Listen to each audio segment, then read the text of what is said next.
जो अपना मतलब सोना देकर और वहाँ से माल लाते थे भारत से, तो कमी के कारण वो जमींदारी को लाए। चलिए ठीक है।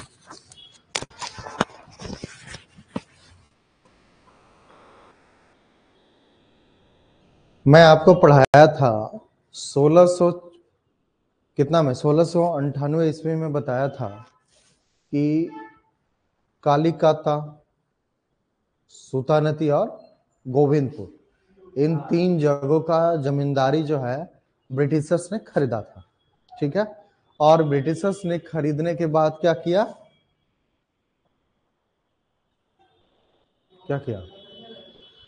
कंपनी एक प्रकार से बंगाल में स्टैब्लिश किया, और बंगाल में स्टैब्लिश करके उन तीनों को मिला करके क्या किया, एक फोर्ट विलियम बनाया, और फोर्ट विलियम एक प्रकार से एक प्रेसिडेंसी के रूप में डेवलप किया।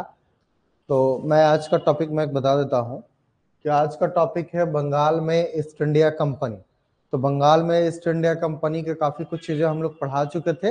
अब उसके आगे बढ़ते हैं कि बंगाल में कैसे एक प्रकार से ईस्ट इंडिया कंपनी का एस्टेब्लिशमेंट होता है, और एस्टेब्लिशमेंट होने के कुछ ही सालों के बाद जो है वो धीरे धीरे कंट्रोल करने का प्रयास करता है। उसी कंट्रोल करने के दौरान जो कहा जाता है कि एक बड़ी घटना घटती है कि उनके पास कहीं ना कहीं वित्तीय संकट, जब ईस्ट इंडिया कंपनी के पास एक प्रकार से कहा जाता है कि वित्तीय संकट से घिरते हैं, जब कंपनी का डाउनफॉल शुरू होता है, तो उस समय कहा जाता है कि इसके पीछे का रीजन यही है कि एक तो ट्रेड, भारत में जो British east India company trade कर रही थी, उसको ऐसा लग रहा था कि बहुत ज्यादा जो टैक्स वगैरह वो देना पड़ रहा था, तो उसके वजह से वो चीजें कहीं ना कहीं उनको लग रहा था। साथ में यूरोप की भी थी, तो ब्रिटेन का अपना जो पॉलिटिकल सिस्टम, इकोनॉमिकल सिस्टम था, वो भी उसके लिए जिम्मेदार था। तो इसी कड़ी में हम आगे पढ़ेंगे। उस दिन पिछली बार मैं बताया था कि 1698 जो एक बड़ी घटनाक्रम का काल है,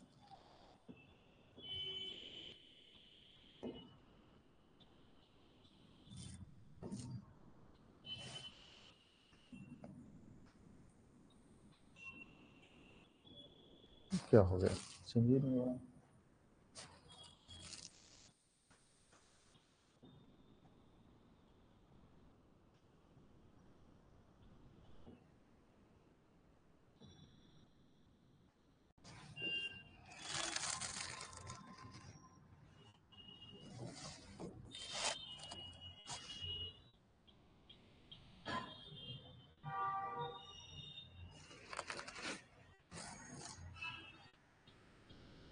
सोलह सौ अंठानवे ईस्वी में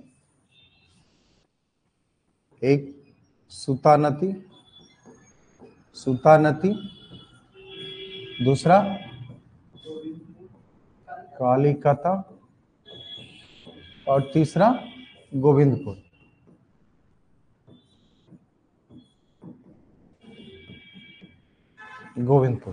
ठीक है।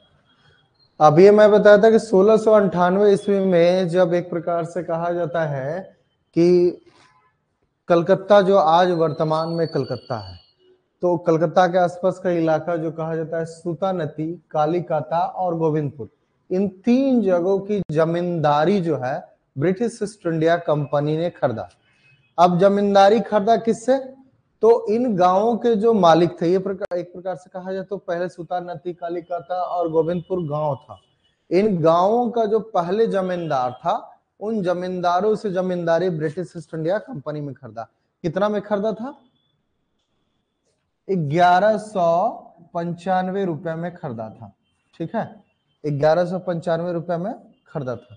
1195 रुपए में ये कहीं ना कहीं खरीदा। तो इसके बाद कहा जाता है कि ये जब तीनों को खरीद लिया, तो इन तीनों को खरीदने के बाद इन तीनों को मिला करके फोर्ट विलियम एस्टेब्लिश किया। कलकत्ता में फोर्ट विलियम बनाया, फोर्ट विलियम का निर्माण किया गया, किला बनाया गया।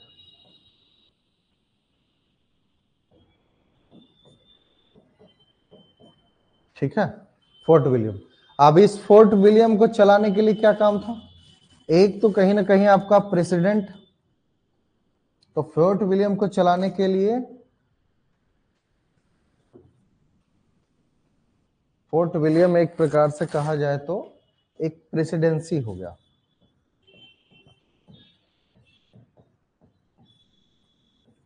तो बंगाल प्रेसिडेंसी का नाम सुना है ना? जैसे मैंने आपको बताया था कि 3 प्रकार का प्रेसिडेंसी, जो ब्रिटिशर्स आए थे, तो ब्रिटिश ईस्ट इंडिया कंपनी जब आया था, तो ब्रिटिश ईस्ट इंडिया कंपनी के द्वारा जहां जहां पे व्यापार किया गया, जिस जिस जगह पे, वो सोचा गया, उनके द्वारा ज्यादातर प्रयास किया गया कि उस जगह को एक प्रकार से नियंत्रित किया जाए और नियंत्रित करके एक अपना प्रभाव क्षेत्र बनाया जाए और धीरे धीरे कंट्रोल किया जाए। तो उसी एक कड़ी में बंगाल का इलाका, तो बंगाल में एक प्रेसिडेंसी बनाया जाता। बंगाल में पहले किला बनाया गया फोर्ट विलियम, और फोर्ट विलियम में ही एक प्रकार से कहा गया कि ये जो किला है, एक प्रकार से बंगाल को प्रेसिडेंसी का नाम दिया गया। प्रेसिडेंसी का नाम इसलिए क्योंकि जो जिस एरिया में ईस्ट इंडिया कंपनी के व्यापारी रहते थे और व्यापारियों के साथ साथ जो ब्रिटिश इंडिया का जो अंग्रेज अधिकारी हो गए या सैनिक हो गए, सभी लोग कहीं ना कहीं एक इलाके में रहते थे। तो उस इलाके को भारतीय कानून के अनुसार नहीं चलाना था, उनको क्या करना था, ब्रिटिश कानून जो था, ब्रिटिश कानून के अनुसार उनको एक प्रकार से नियंत्रित करना था और उनके लिए पूरी व्यवस्था, जहां भी रहते थे वो, उनको अपनी व्यवस्था चलाना था। तो एक प्रकार से देखा जाए तो बंगाल जो एक प्रेसिडेंसी के रूप में डेवलप हुआ, जिसको बनाया गया, तो इस प्रेसिडेंसी को चलाने के लिए एक प्रेसिडेंट नियुक्त किया गया और दूसरा काउंसिल एक बनाया गया। तो प्रेसिडेंट जो होता था इस प्रेसिडेंसी का प्रमुख होता था। अब ये प्रमुख जो होगा वही एक प्रकार से निर्धारित करता था कि कैसे सुचारू रूप से व्यापार जो है वो चले, सही तरीके से कैसे व्यापार हो, प्लस वहां जो लोग रह रहे हैं, जो व्यापारी रह रहे हैं, या अधिकारी या एक प्रकार से सैन्य अधिकारी हो या असैनिक लोग हो, तो सभी लोगों के लिए एक प्रकार से नियम कानून से कैसे पूरी व्यवस्था चले, उसके लिए कानून बनाना और कानून बना करके, और कानून कैसा, मतलब जो ब्रिटिश कानून है उसी को लागू करना, और ब्रिटिश कानून के अकॉर्डिंग ही जिन ब्रिटिश लोगों को अधिकार जो प्राप्त होता था, वो जैसे बहुत सारा फंडामेंटल राइट्स वगैरह, तो अगर राइट्स वगैरह है तो उसको भारतीय कानून के अनुसार तो नहीं मिलेगा, तो डायरेक्टली किसके अनुसार मिलता था, वो ब्रिटिश कानून के अनुसार दिया जाता था। तो काउंसिल का काम और प्रेसिडेंट का काम यही होता था कि प्रेसिडेंसी की पूरी व्यवस्था को संचालित किसके अनुसार, ब्रिटिश कानून के अनुसार संचालित करना होता था। तो इस एरिया में, बंगाल के एरिया में, जो भी एरिया में ब्रिटिशर्स रहते थे, उनको एक प्रकार से उनकी व्यवस्था को संचालित करने के लिए कौन जिम्मेदार था, प्रेसिडेंसी। और ये किसके अकॉर्डिंग चलता था, ब्रिटिश कानून के अकॉर्डिंग चलता था। तो इसीलिए बताता हूं कि जब सुतानती, कालीकाता और गोविंदपुर, इन तीनों जगह को 1195 रुपए में खरीद लिया गया, तो इसके बाद एक फोर्ट विलियम किला जो है वो बनाया गया। तो फोर्ट विलियम जब किला बनाया गया, तो एक प्रकार से कहा गया कि बंगाल को एक प्रेसिडेंसी के रूप में डेवलप किया गया। अब ये जो प्रेसिडेंसी बनाया गया, तो प्रेसिडेंसी को चलाने के लिए 2 लोग को नियुक्त किया गया। एक मेन जो था, प्रेसिडेंसी को चलाने के लिए एक प्रेसिडेंट हो गया,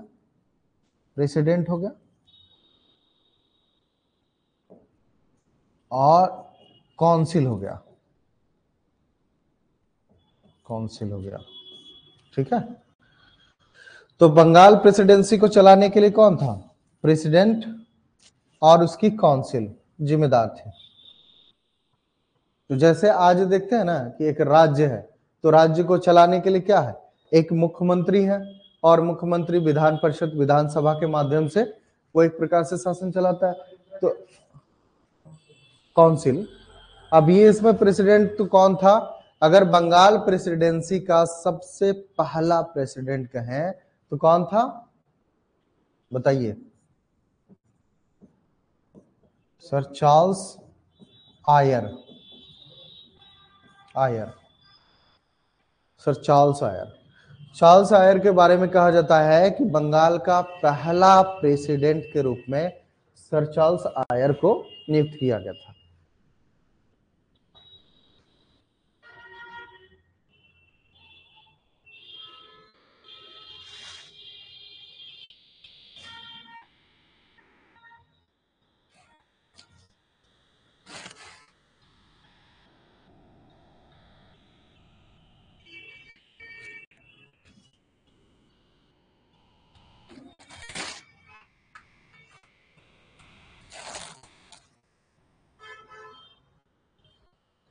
तो क्लियर हो गया। सुतानती, कलिकता, गोविंदपुर, इन तीनों को खरीदा और फिर कलकत्ता में एक फोर्ट विलियम किले का निर्माण किया। और कलकत्ता में निर्माण करने के बाद ये बंगाल को एक प्रेसिडेंसी के रूप में बनाया। ये प्रेसिडेंसी बना, इस प्रेसिडेंसी को चलाने के लिए कौन जिम्मेदार था? एक प्रेसिडेंट और काउंसिल। एक प्रेसिडेंट कौन था? सर चार्ल्स आयर।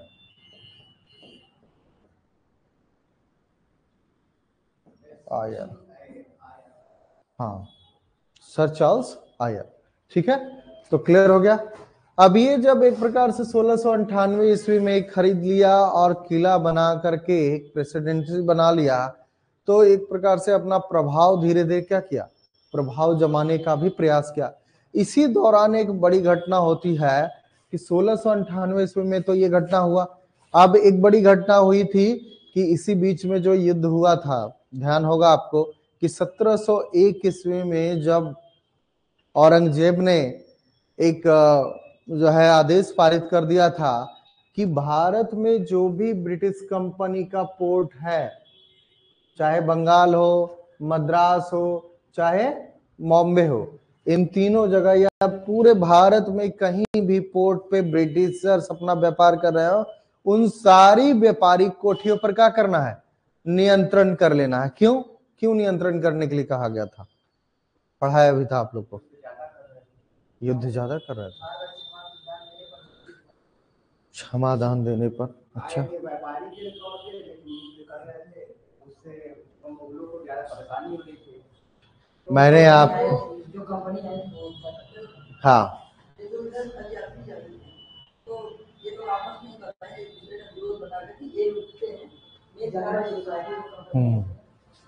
मैं बताया था आपको कि एक तो 1698 ईस्वी में एक घटना ये हुई, 1698 ईस्वी में एक और बड़ी घटना हुई थी, दो नई कंपनी का फॉर्मेशन हुआ था। ध्यान आया? एक जनरल सोसाइटी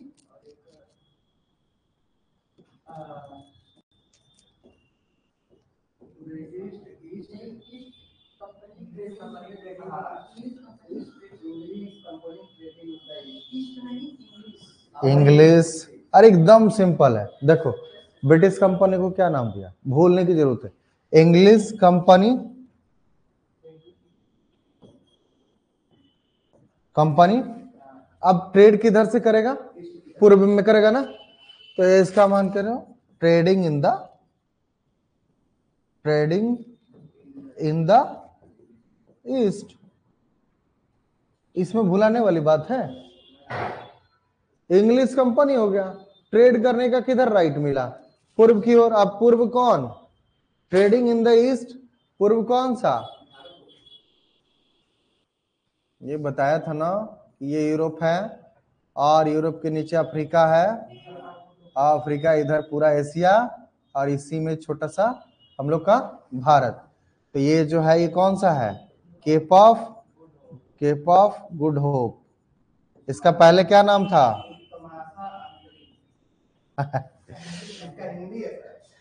इसका पहले नाम क्या था? केप ऑफ गुड होप के पहले क्या नाम बताया था आप लोगों को?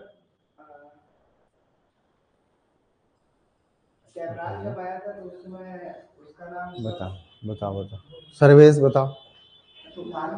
केप ऑफ गुड होप के नाम क्या था पहले? Cap of storm.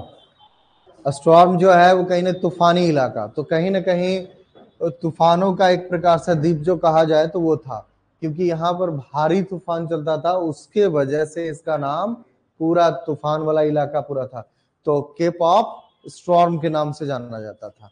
ठीक है, लेकिन जब यही वास्को डिगामा यहाँ से निकला और भारत की मार्ग को खोज हो गया, तो इसी स्थान का नाम बदल करके फिर क्या किया गया? Cape of Good Hope. क्यों गुड होप? क्योंकि पुर्तगाल से जो आदमी निकला था इसी मार्ग से होते हुए भारत पहुंच पाया था, तो यहीं से एक आशा की किरण भारत के लिए क्या दिखा था? ठीक है, क्योंकि नई मार्ग का खोज का पता कहां से एक प्रकार से चला था? यहां से पुर्तगालिया है, अफ्रीका में रुका, अफ्रीका में ही लोगों से जानकारी लिया। क्यों? क्योंकि भारत से पहले ही से अफ्रीका में व्यापार होता था। क्लियर है? तो यहीं से कहा गया कि ये केप ऑफ स्टॉर्म नहीं है। और ये भी था मामला कि ये जो स्टॉर्म तो इसको पार कर पाना बहुत मुश्किल काम होता था, लेकिन पार किया गया था और पार करके एक प्रकार से भारत की नए मार्ग की खोज किया गया था, जो कहीं ना कहीं एक बड़ी आशा का एक विषय बना था कि हेनरी द नेविगेटर जो पुर्तगाल का शासक था और पुर्तगाली लोग थे, उनके लिए बहुत एक प्रकार से ये आशा वाला स्थल बन गया है, क्योंकि भारत का नया मार्ग जो है वो खोजने में मदद किया था। ठीक है, तो इसीलिए कहा जाता है कि इसी मार्ग से होते हुए जब भारत पहुंच गया वास्को डी गामा, तो एकदम काम पड़ा। हाँ, उसका तो काम पड़ा ही, इसीलिए तो बताया था आपको कि पुनर्जागरण। हाँ, नहीं तो ये जो है आपका दिशा सूचक जो है वो कहा जाता है कि बन चुका था एक प्रकार से। यूरोप में जो पुनर्जागरण काल था वो हो चुका था, पुनर्जागरण के बाद ही ये सारी घटना घट रही है। तो पुनर्जागरण के बाद ही ये घटना घट रही है, तो मार्ग खोजने का, तो उसमें कंपास का जो कहा जाता है कि कंपास का प्रयोग हो चुका था, उसी वजह से तो ये लोग क्रॉस कर सके थे ना। तो यही कहा जाता है कि जब एक नए मार्ग की खोज भारत से हो गई, तो कहीं ना कहीं ये आशा था कि अब हमें भी बहुत अच्छे खासे मात्रा में क्या मिलेगा, मसाला मिलेगा, और हम भारत से अब क्या कर पाएंगे, व्यापार कर पाएंगे। तो इसी वजह से कहा जाता है, इसका नाम फिर चेंज करके केप ऑफ गुड होप किया गया था। क्लियर है? तो अब 1698 में ये क्लियर हो गया, सुल्तानती कालिकता गोविंदपुर। 1698 में एक और बड़ी घटना हुई, कहां, ब्रिटेन में। और ब्रिटेन में कहा गया कि वहां एक प्रकार से 1688 की जो क्रांति हुई थी, उस क्रांति के वजह से वहां पे एक प्रकार से कहा जाए बड़ी पॉलिटिकल चेंज हुआ था और इकोनॉमिकल चेंजेस हुआ था। तो उसके वजह से भी कहा गया कि जो सरकार ब्रिटेन में पहले थी वो सिर्फ और सिर्फ ब्रिटिश ईस्ट इंडिया कंपनी को कहती थी कि भारत में व्यापार करने का अधिकार था। लेकिन चूंकि जब वहां की सरकार बदल गई और विग दल का पार्टी आ गया, तो विग दल के द्वारा कहा गया कि नहीं, भारत से अगर किसी को भी व्यापार करना है तो केवल और केवल ब्रिटिश ईस्ट इंडिया कंपनी ही व्यापार नहीं कर सकती है, बल्कि ब्रिटेन के कोई भी नागरिक हो वो भारत में जाकर के व्यापार कर सकता है। तो ब्रिटिश का विशेषाधिकार क्या किया गया, तोड़ा गया। कहा कि अब ब्रिटेन ही सिर्फ व्यापार, ब्रिटिश ईस्ट इंडिया कंपनी ही व्यापार सिर्फ नहीं कर सकती, बल्कि ब्रिटिश ईस्ट इंडिया कंपनी के अलावा कोई और कंपनी भी चाहे तो भारत से व्यापार कर सकती थी। तो इसी की वजह से 1698 ईस्वी में एक नया कंपनी खड़ा किया गया, जिसका नाम क्या था, जनरल सोसाइटी। ठीक है, तो 1698 ईस्वी में ईस्ट इंडिया कंपनी के अलावा एक नई कंपनी जनरल सोसाइटी बनाया गया। ठीक है, क्लियर हो गया? अब ये जब बना दिया गया, तो इसके बाद ये कहा जाता है कि 1698 ईस्वी में ही वहां का राजा विलियम थर्ड जो था, विलियम तृतीय ने कहा एक और company British east India company बनाई जाए, केवल और केवल ईस्ट इंडिया कंपनी व्यापार नहीं करेगी। तो विलियम तृतीय द्वारा क्या एक और बनवाया गया, तो कौन सी कंपनी थी, इसका नाम रखा गया English company trading in the east. तो विलियम थर्ड के द्वारा एक प्रकार से बनवाया गया था। ठीक है, क्लियर है? तो English company trading in the East. अब इन दोनों कंपनी आ गई 1698 ईस्वी में। तो 1698 ईस्वी में जब बन गया, तो इनको व्यापार करने का अधिकार भी मिलेगा। तो भारत से व्यापार करने का भी अधिकार मिल गया। अब ये है, तो अब भारत से व्यापार करने का अधिकार कहां से मिला, ब्रिटेन से तो मिल गया, लेकिन जरूरी नहीं कि ब्रिटेन से जब आप भारत में आए, यहां से ये जो है इलाका ब्रिटेन से आप भारत आए, तो जरूरी नहीं है कि हर कंपनी को भारत में जो है व्यापार करने का अधिकार मिल जाता। तो इसी वजह से जब जनरल सोसाइटी आता है, तो जनरल सोसाइटी को भी बहुत ज्यादा व्यापार करने का अधिकार नहीं मिल पाता। हालांकि कुछ व्यापार करने का मिलता है। तो ये जो यहाँ पर पहले से EIC था, ईस्ट इंडिया कंपनी था, उसका जो कुछ कर्मचारी था, उसने कहा कि अब इस जनरल सोसाइटी में जाके मिल गया, और जनरल सोसाइटी को ईस्ट इंडिया कंपनी में ही लगभग विलय कर लिया। तो जनरल सोसाइटी कहाँ चला गया, ईस्ट इंडिया कंपनी के पास चला गया। ठीक है, तो ईस्ट इंडिया कंपनी में जनरल सोसाइटी भी समाहित हो गया, तो बचा कौन अकेले? East India company. लेकिन एक जो विलियम थर्ड वाली दूसरी कंपनी थी, English company trading in the east, जब ये भारत गया तो भारत में जाने के बाद कहा जाता है कि ये औरंगजेब के दरबार में गया, और औरंगजेब के दरबार में जाने के बाद कहा कि हमें भी जो है, इसका जो प्रतिनिधि था उसका नाम था विलियम नॉरिस। ठीक है, नॉरिस। तो नॉरिस के बारे में कहा जाता है कि जब ये औरंगजेब के दरबार में गया तो औरंगजेब से कहा कि महामहिम, कहीं ना कहीं हमें जो है वो व्यापार करने का अधिकार भारत में प्रदान किया जाए। तो चूंकि औरंगजेब तो पहले ही इस चीज को देख चुका था कि 1686 से 90 के बीच में तो ईस्ट इंडिया कंपनी से युद्ध हो चुका था, तो एक व्यापार करने का जो अधिकार ईस्ट इंडिया कंपनी को दिया था, वो पहले ही व्यापार के जगह पे व्यापार तो कर ही रही थी, व्यापार के साथ साथ युद्ध भी करना चाह रहा था, और युद्ध के कारण उसको 1.5 लाख का हर्जाना भी कंपनी को जो है, कंपनी को अंततः देना पड़ा था। किसको? कंपनी जब हारी थी तब औरंगजेब को देना पड़ा था।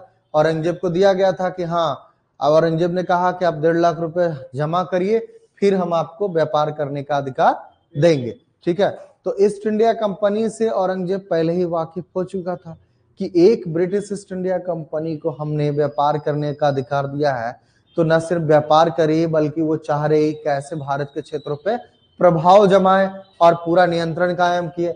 अब दूसरे कंपनी को भी हम अगर अधिकार दे दिए व्यापार करने का, तो पता चलेगा कि हो सकता है ये लोग मिल करके और ज्यादा परेशान करे। तो इन और भी बहुत सारी वजह थी, और ये कहा भी जाता है कि लगातार ईस्ट इंडिया कंपनी जो पुरानी वाली थी, वो भी शासक को इस बात को कह रहा था कि नई वाली कंपनी को कोई व्यापार करने का अधिकार ना दिया जाए। ठीक है, तो इसके पीछे इसका भी, ईस्ट इंडिया कंपनी का भी हाथ था। इंग्लिश ये प्रीव्यू अंडू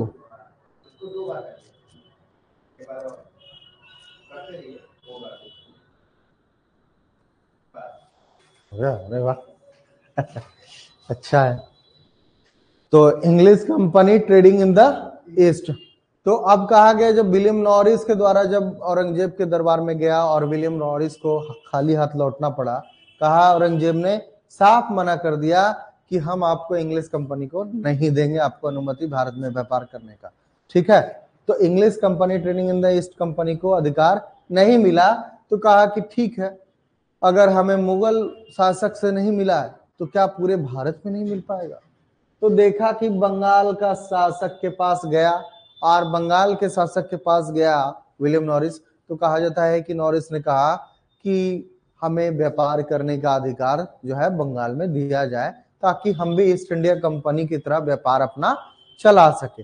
तो बंगाल के शासक ने कहा कि देखिए, हम इतना आसानी से तो आपको नहीं देंगे, आपको अगर व्यापार करना है तो आपको कुछ पैसे जमा करने पड़ेंगे, आपको कुछ पैसा देना पड़ेगा। तो 70,000 रुपया, 70,000 रुपया जो है वो विलियम नॉरिस को कहा गया। विलियम नॉरिस को, नॉरिस ने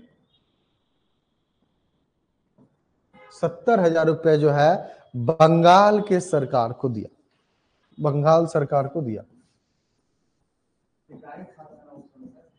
बंगाल सरकार को दिया। ठीक है, इब्राहिम खान था, हाँ, बंगाल सरकार को दिया 1698 में इब्राहिम सरकार, हाँ, शाह सुजा और इब्राहिम सरकार दोनों।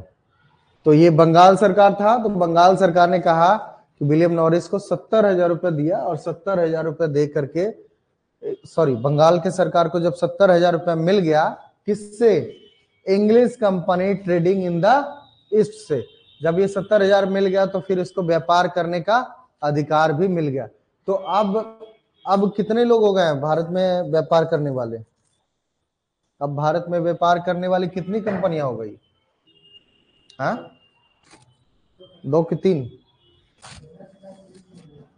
अब तो 2 हो गया। तो पहले अकेले कौन था? ईस्ट इंडिया कंपनी, EIC, ठीक है, ईस्ट इंडिया कंपनी। अब हो गया EC, English company trading in the east, TE,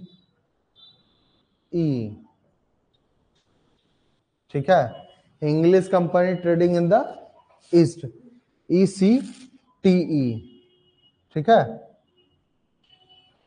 तो अब ये 2 कंपनी आ गई भारत में। तो कहा कि भैया अब ईस्ट इंडिया कंपनी पहले से थी ही, वो व्यापार, उसका व्यापार का एक अधिकार बना हुआ था। अब नई कंपनी आ गई, तो नई कंपनी आ गई तो इसका मुसीबत क्या हो गया? बढ़ गया। अब जब ईस्ट इंडिया कंपनी का मुसीबत बढ़ गया तो कहा गया कि अब क्या करे, तो अब इसको समाप्त करने का कैसे प्रयास किया जाए। तो दोनों के बीच में, और ये चाहती थी कि ईस्ट इंडिया कंपनी पुराने वाली काफी कुछ कमा चुका है, तो अब इसको हटना चाहिए, इसको हटाना चाहिए। तो दोनों आपस में ही लड़ना क्या करते हैं? शुरू कर देते हैं। तो पहले वाली ईस्ट इंडिया कंपनी और नई वाली ईस्ट इंग्लिश कंपनी जो थी, वो दोनों एक दूसरे से लड़ना शुरू कर देता है। तो इस प्रकार से कहा एक दूसरे के बीच में प्रतिद्वंदिता चलना शुरू हो जाता है। इसी दौरान कहा जाता है कि English company trading in the east जो था, वो सूरत में अपना व्यापार कर रहा था। तो सूरत में जो व्यापार कर रहा था, तो सूरत का व्यापार का ये जो इंग्लिश कंपनी का जो प्रमुख था, गवर्नर था, उसने औरंगजेब को, मुगल शासक औरंगजेब को एक लेटर भेजा, और लेटर भेज के कहा कि देखिए, जो यहाँ से जो हज यात्री जो है, हज यात्रा के लिए जाते हैं गुजरात के पोर्ट से, उन हज यात्रियों को लूटने का काम जो है ना, वो कोई और नहीं करता है, ये ईस्ट इंडिया कंपनी ही करती है। ईस्ट इंडिया कंपनी का जो व्यापारी है वही करता है, ईस्ट इंडिया कंपनी का जो कर्मचारी है वही करता है। तो औरंगजेब को यह बात पता चला कि कहीं ना कहीं अगर इंग्लिश कंपनी ऐसा कह रही है ईस्ट इंडिया कंपनी के बारे में, तो दोनों तो एक ही जगह से आता है, इसका मतलब इंग्लिश कंपनी को रियली पता होगा तभी बोल रहा है। और औरंगजेब को पहले से भी क्या था? औरंगजेब को पहले से भी संदेह था कि कहीं ना कहीं जब गुजरात से हमारे हज यात्री जाते हैं तो उन हज यात्रियों को लूट लिया जाता है और कई जहाजों को लूटा गया है, तो इसके पीछे का जरूर कोई ना कोई होगा, तो ईस्ट इंडिया कंपनी का ही होगा। क्योंकि 1686 से 90 में कौन लड़ा था? ईस्ट इंडिया कंपनी ही लड़ा था, और बंगाल में भी लूटने का काम किया था। बंगाल वगैरह और लाल सागर वगैरह में कहा जाता है कि इस मुगलों का जो जहाज है, उस जहाज को लूटने का काम भी ईस्ट इंडिया कंपनी ने ही किया था। तो पहले से एक शक बना हुआ था औरंगजेब के मन में, और जब सूरत का प्रेसिडेंट जो है औरंगजेब के पास एक लेटर भेजा और ये कहा कि हज यात्रियों को और आपकी जहाजों को लूटने का अगर समुद्र में कोई काम करता है तो वो है ईस्ट इंडिया कंपनी, तो औरंगजेब गुस्सा हो जाता है। पता चलता है जब, तो गुस्सा हो जाता है कि ईस्ट इंडिया कंपनी इतनी दुस्साहस उसको, कि एक बार तो उसको बता दिया गया, समझा दिया गया, 1.5 लाख खजाना देने के बाद भी नहीं समझा है। तो अब क्या कहा कि अब इंग्लिश कंपनी को कहा कि अब इसको छोड़ा नहीं जाएगा। तब औरंगजेब जो है वो 1701 ईस्वी में, औरंगजेब उस समय मुगल शासक था, तो 1701 ईस्वी में एक आदेश जारी करता है, और आदेश जारी करके क्या कहता है कि पूरे भारत में ब्रिटिश कंपनी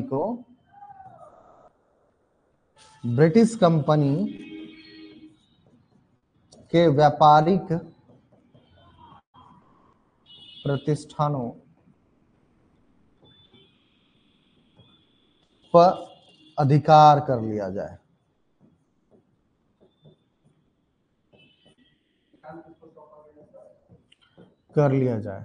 देखिए, एक काम जो है किसी एक व्यक्ति को नहीं सौंपा गया था, हर प्रांत का एक प्रकार के सूबेदार था। तो औरंगजेब का बहुत सारा सूबेदार था। तो औरंगजेब ने एक आदेश पारित किया और कहा कि भारत के जितने भी सूबेदार हैं और वो सूबेदार अगर उनके इलाके में कोई भी ब्रिटिश कंपनी है तो उस ब्रिटिश कंपनी के प्रतिष्ठान को कब्जे में ले लिया जाए और ब्रिटिशर्स को मार के भगा दिया जाए। ठीक है, तो ये जब आदेश जारी हुआ कि 1701 ईस्वी में औरंगजेब ने यह आदेश जारी किया कि ब्रिटिश ईस्ट इंडिया कंपनी की भारत में जितने भी प्रतिष्ठान है, जितने भी पोर्ट पे कब्जा है, सबको एक प्रकार से कब्जा कर लिया जाए और कब्जा करने के बाद ब्रिटिश कंपनी को भारत से भगा दिया जाए। तो इसमें आपको बंगाल वाला इलाका में जो है, बंगाल वाला इलाका पे भी कब्जा होता है और उसके बाद फिर मद्रास का भी और बॉम्बे वगैरह का भी इलाका।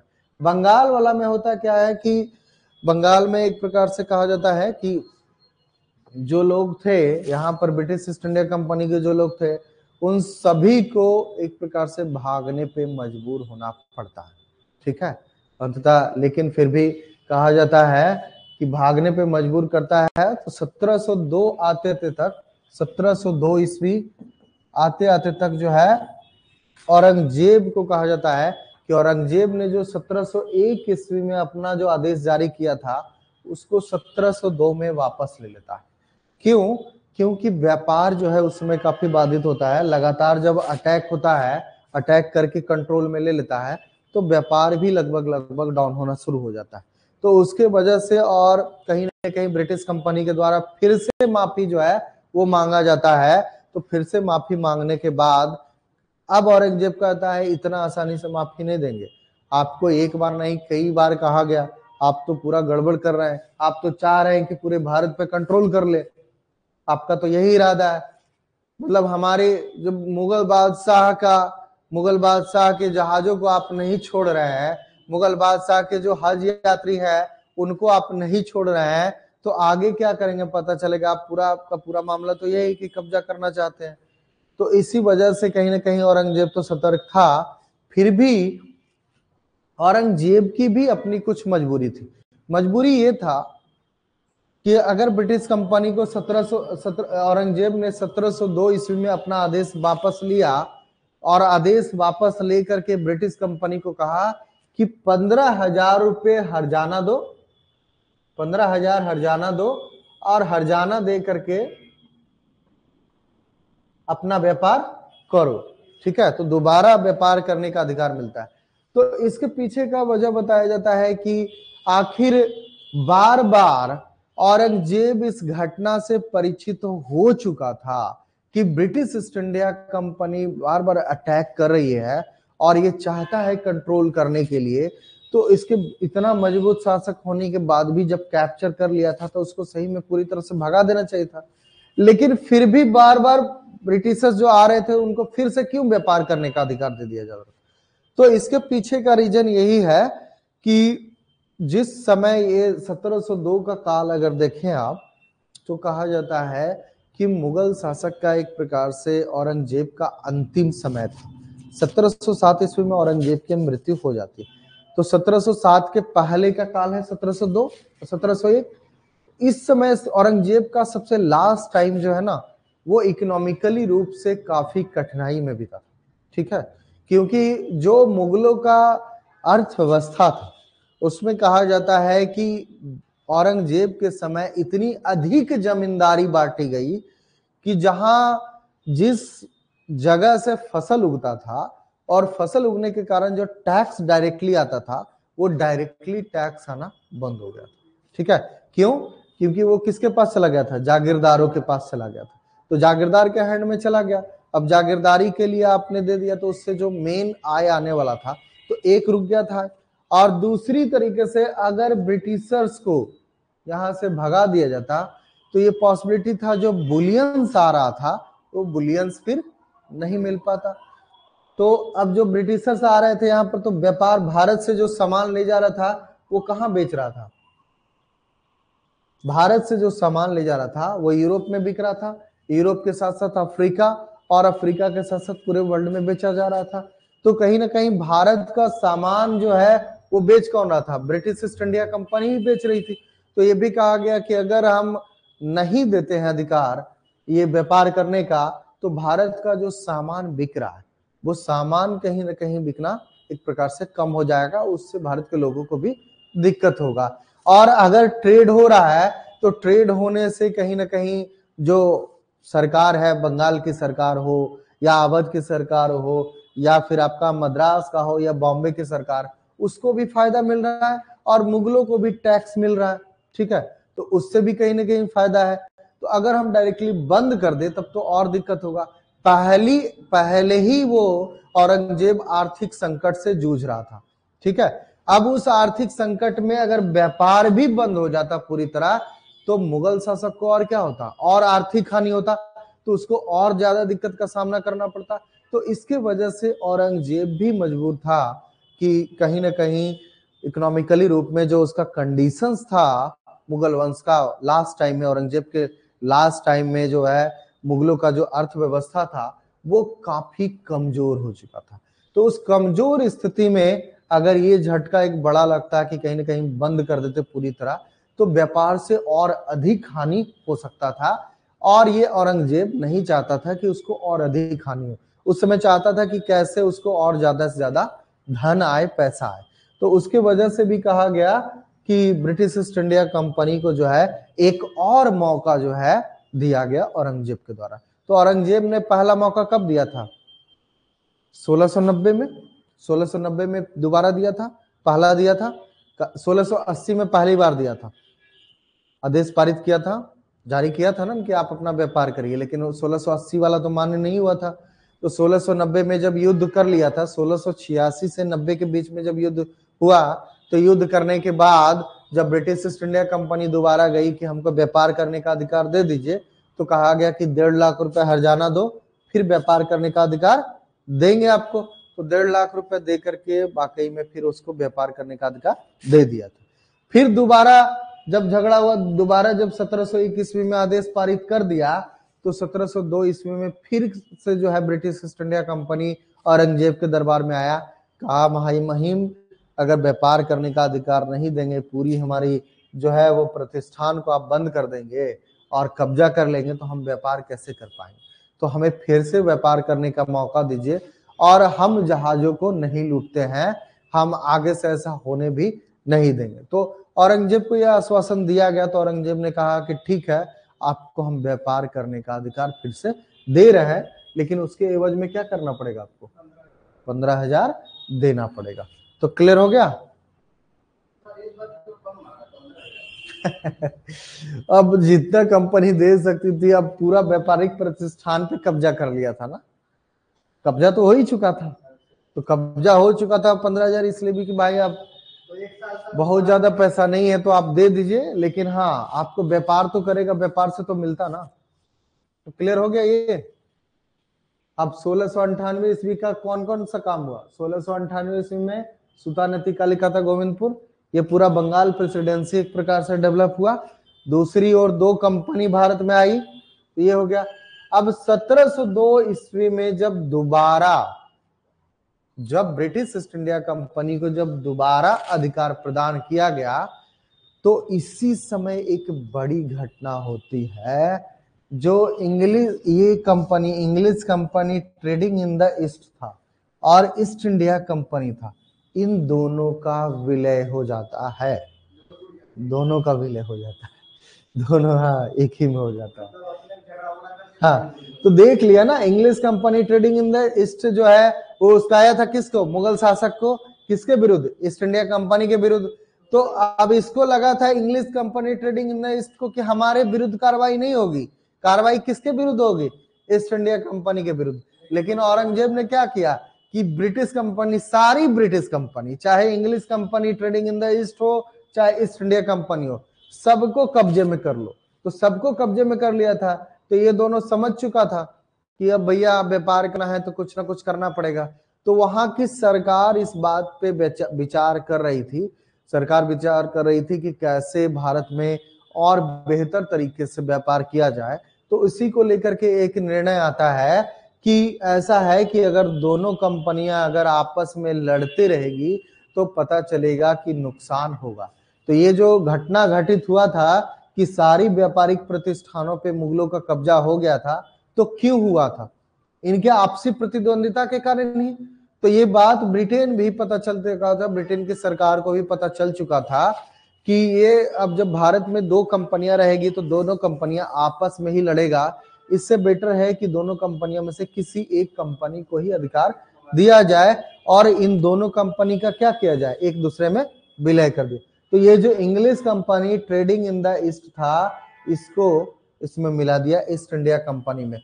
वहां से एक नई कंपनी का फॉर्मेशन होता है जिसका नाम होगा क्या, बताइए, आप लोग में से कोई बता सकते हैं तो। देखिए, दो कंपनी को मिलाएंगे तो क्या इंग्लिश शब्द आएगा,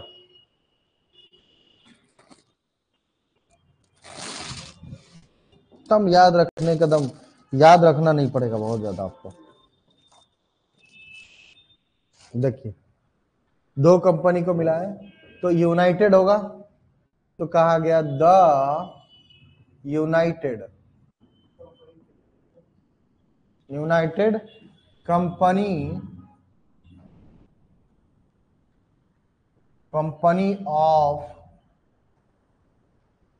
इंग्लैंड।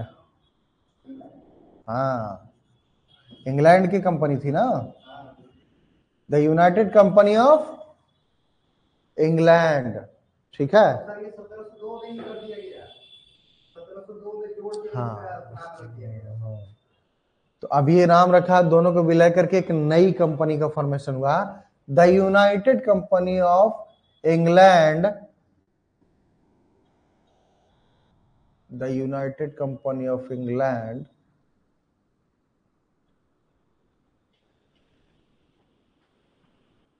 हाँ, the United Company of the England of trading, of trading, किस चीज के लिए, व्यापार करने के लिए, trading to the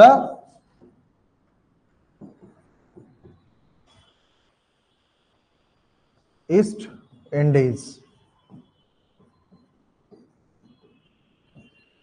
two the East Indies, the United Company of England of trading to the East Indies, ठीक है। ये पूरा कंपनी, मतलब यूनाइटेड कंपनी, दो मिल गया कंपनी, कौन कौन सी, ईस्ट इंडिया कंपनी, पहले पुरानी वाली कंपनी थी वो ईस्ट इंडिया कंपनी,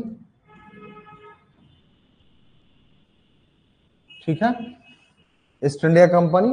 और पहले वाला एक और कौन था, English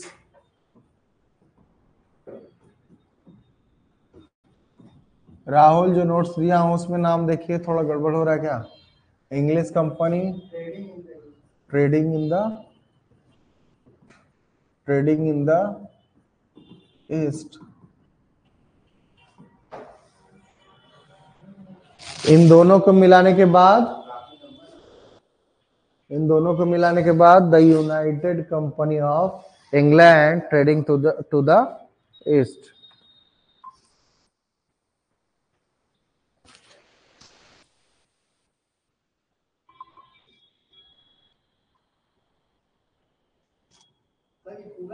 United Company of England of, हाँ पूरा है, हाँ आप लोग को भेजा हो ना, उसमें भी देखिए, उसमें भी होगा, नोट्स में भी होगा।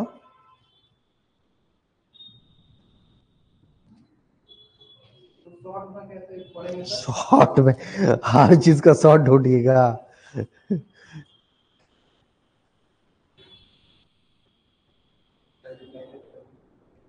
हाँ हाँ, ये गड़बड़ हो रहा है,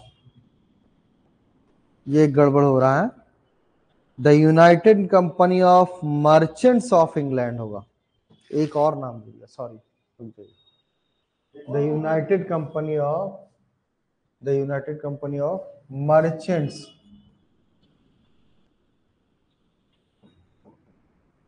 ऑफ इंग्लैंड, ठीक है, मर्चेंट्स ऑफ इंग्लैंड,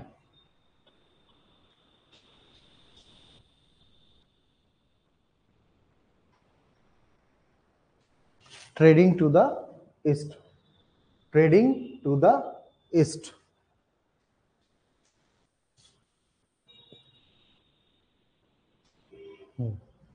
अब सही है। The United Company of Merchants of England.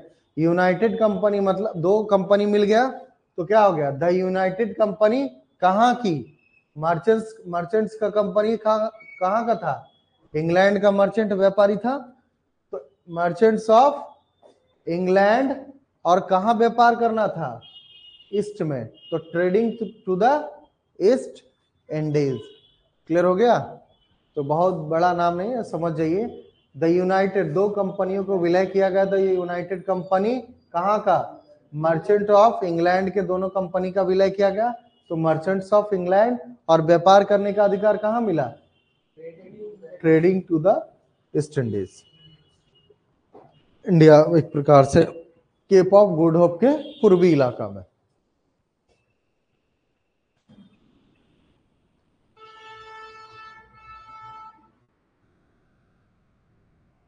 बस एक बार इंग्लिश की जगह पे इंग्लैंड हो गया है, सिंपल सा कर देके चले। क्या वो सर इंग्लिश की जगह इंग्लैंड हो गया है, हाँ, और ऊपर का नाम इंग्लिश कंपनी है ना, इंग्लिश कंपनी ट्रेडिंग लिखा हुआ है the United Company of Merchants of England, हाँ, तो इंग्लिश की जगह पे इंग्लैंड की व्यापारी थे, तो इंग्लैंड हो गया, बस हो गया। हाँ, हो गया क्लियर। तो चलिए, तो एक प्रकार से कहा गया, और आपको क्या बताया इसमें, एक मिनट क्या बताता हूं। तो अब इसके बाद, तो ये 1702 ईस्वी में घटना हुआ। 1702 ईस्वी में कौन सी बड़ी बड़ी घटना हुई, एक पहली घटना माफीनामा द्वारा औरंगजेब ने जो अपना आदेश दिया था, फरमान दिया था, 1702 ईस्वी में वापस ले लिया। अब वापस लेने के बाद ब्रिटिशर्स को क्या कहा गया कि आप 15,000 रुपये जमा करिए, और 15,000 रुपये जमा करके आप दोबारा अपना व्यापार करिए, ठीक है।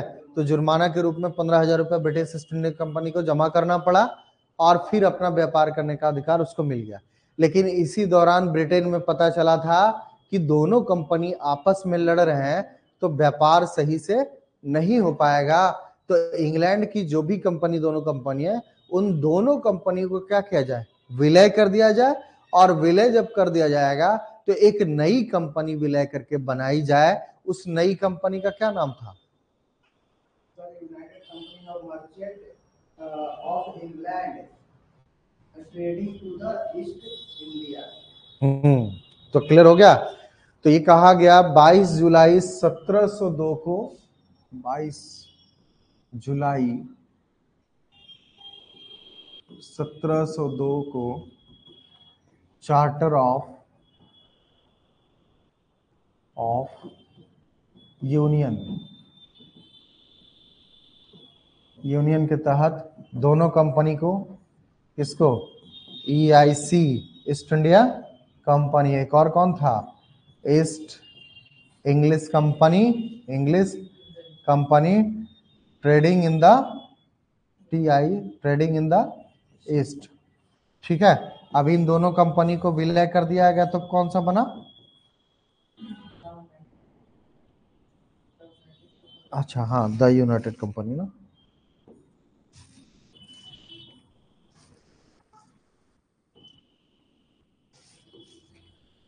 द यूनाइटेड, अब आप लोग बताइए, the United Company of Merchants of England, the United Company of Merchants of England, कहाँ के, इंग्लैंड के, इंग्लैंड। अब कहाँ से व्यापार करेगा, ट्रेडिंग इन द ईस्ट नहीं, इसमें टू द ईस्ट है, टू द ईस्ट इंडीज है।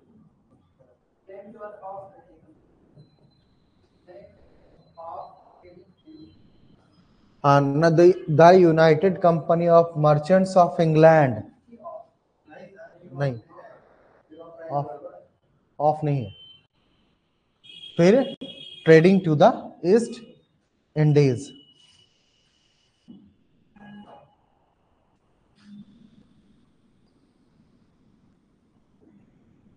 तो आप ध्यान रखने का, आप बहुत ज्यादा दिक्कत नहीं होगा याद रखने में, ठीक है। तो बड़ी नाम है लेकिन आपको याद रखने में ज्यादा दिक्कत नहीं होना चाहिए इससे।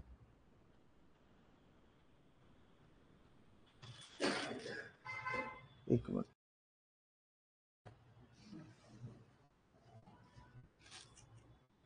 चलिए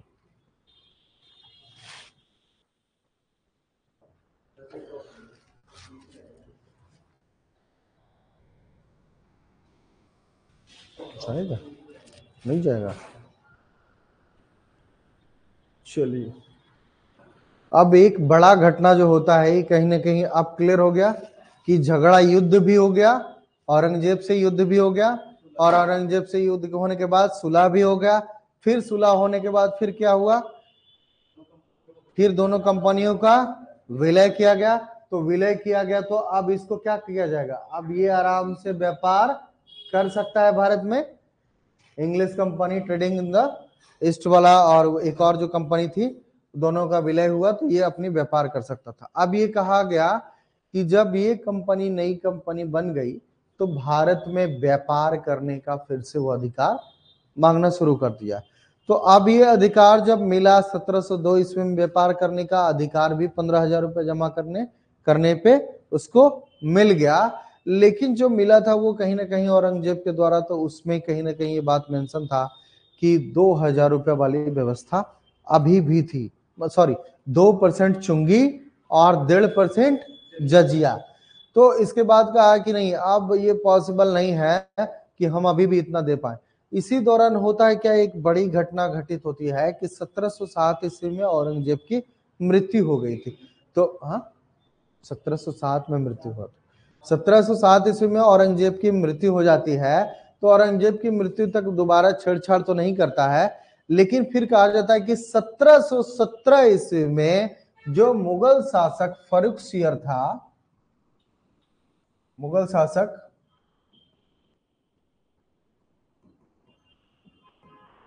फर्रुखसियर,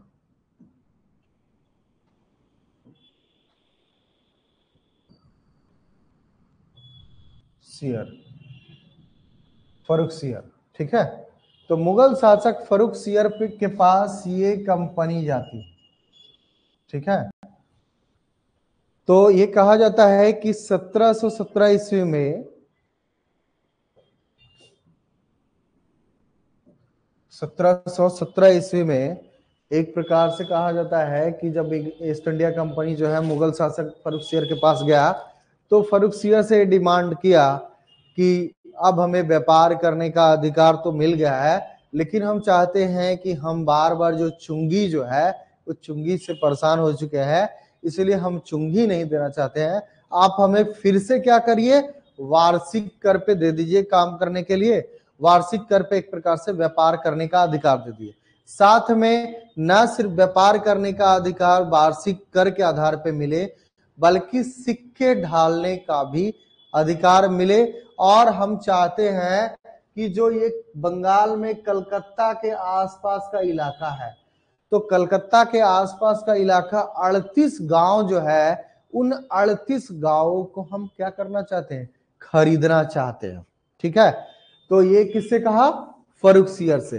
तो ईस्ट इंडिया कंपनी गया और फर्रुखसियर के दरबार में गया, और जाने के बाद कहा कि महामहिम, हमको 3,000 रुपए वार्षिक कर के आधार पे व्यवस्था दीजिए ताकि हम अपना व्यापार कर सके और बंगाल में हम अपना सिक्का ढाल सके। कहां, अपना सिक्का ढाल सके, ठीक है। और उसके साथ साथ तीसरा कहा गया कि बंगाल के आसपास जो 38 गांव है, उन गांवों को खरीदने का भी अधिकार दिया जाए।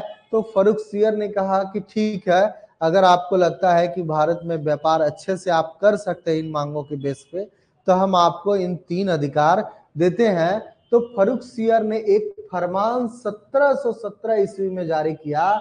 उस फरमान में 3 प्रकार की बातों को बताया गया जो ऑर्डर मिला था। अब फर्रुखसियर ने 1717 ईस्वी में जो एक फरमान जारी किया, तो फरमान में जो बातें मेंशन थी, 3000 वार्षिक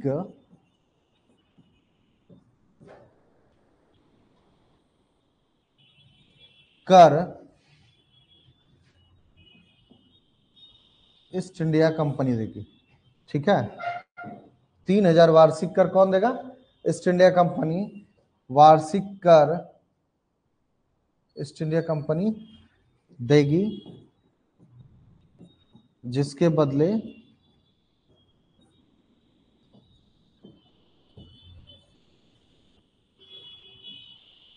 अब कंपनी को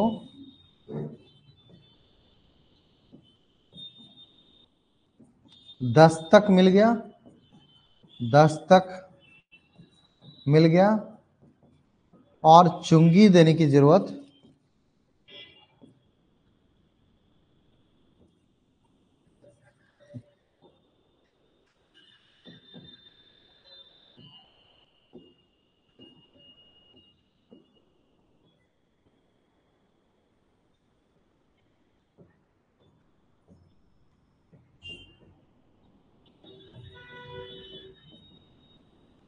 तीन 3000 वार्षिक कर जो है ईस्ट इंडिया कंपनी देगी किसको? सरकार को, जिसके बदले में अब कंपनी को एक दस्तक मिल गया। ठीक है, दस्तक एक प्रकार से व्यापारिक परमिट होता है। ठीक है, व्यापार करने का परमिट मिल गया। अब इसके बदले आपको चुंगी नहीं देना पड़ेगा। ठीक है, मतलब मैं एक शॉर्ट फॉर्म में लिख रहा हूँ, ईस्ट इंडिया कंपनी, इसी को मैं शॉर्ट फॉर्म में लिख रहा हूँ। ठीक है, तो ब्रिटिश, मैं इसको भी मिटा देता हूँ भैया, नहीं तो आप लोग परेशान कर देंगे। मैं ब्रिटिश कंपनी को कर देता हूँ।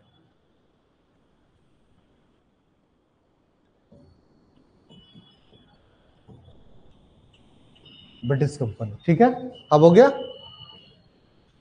ईस्ट इंडीज EIC इसलिए कहा गया कि इसमें नाम में जुड़ा हुआ है, देखो ईस्ट इंडीज। ठीक है, ईस्ट इंडिया कंपनी। तो ब्रिटिश कंपनी को जो है 3000 वार्षिक कर जो है तो कहा गया, फरमान के द्वारा फर्रुखसियर ने कहा कि आप 3000 रुपये वार्षिक कर दे दीजिए और आपको फिर चुंगी नहीं देना पड़ेगा, हम आपको एक दस्तक दे रहे हैं। तो व्यापारिक परमिट उसको मिल गया। इसके बाद दूसरा क्या हुआ?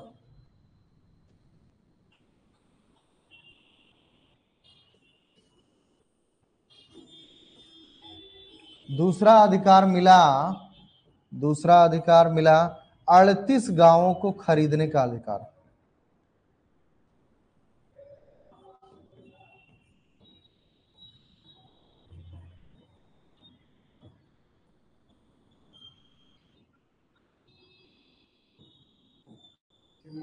अड़तीस गांवों को खरीदने का अधिकार मिला।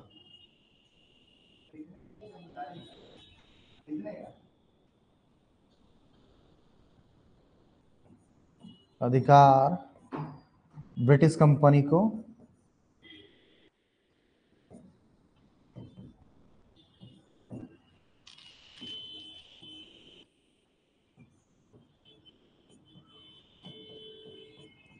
लेकिन ये बड़ा मामला होता है। यही फरमान जो है ना, ये फरमान इतना आसान फरमान नहीं है।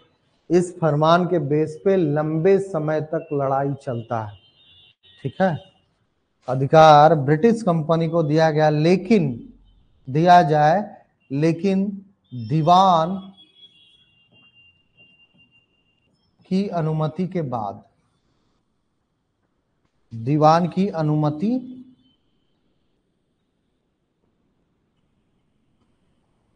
लिया जाना चाहिए।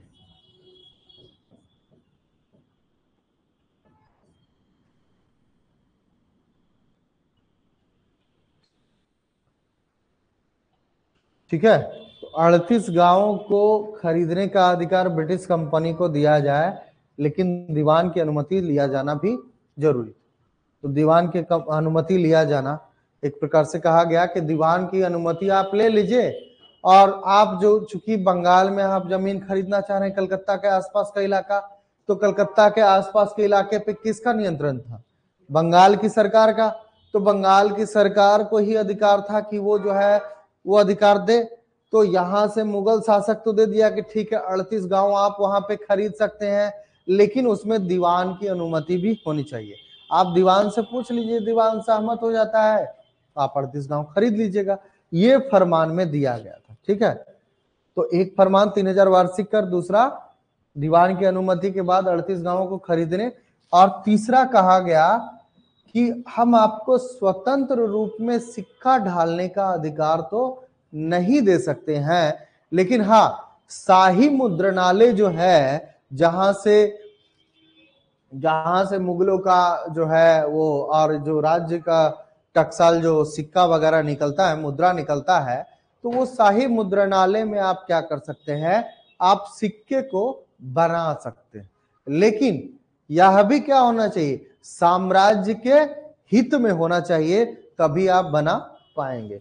तो ये फर्रुखसियर ने जो दिया था ना फरमान, वो बहुत पेचीदा फरमान था, इतना आसान फरमान नहीं था, बहुत पेचीदा फरमान था।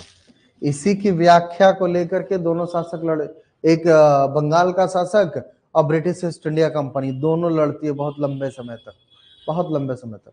सोच लीजिए। तो अभी मैं बताऊंगा कि कैसे क्लासेस होता है।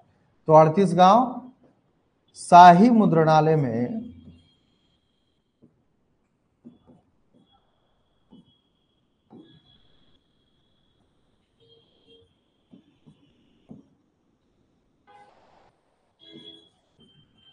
ब्रिटिश कंपनी को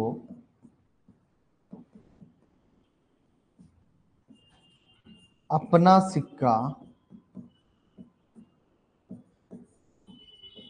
सिक्का बनाने का अधिकार दिया जाए।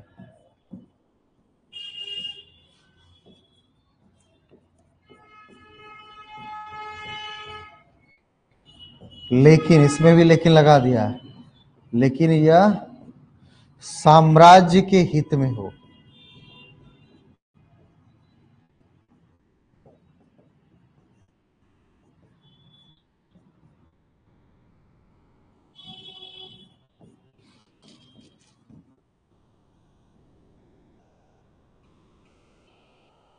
ठीक है, देख लीजिए क्या लिखा है।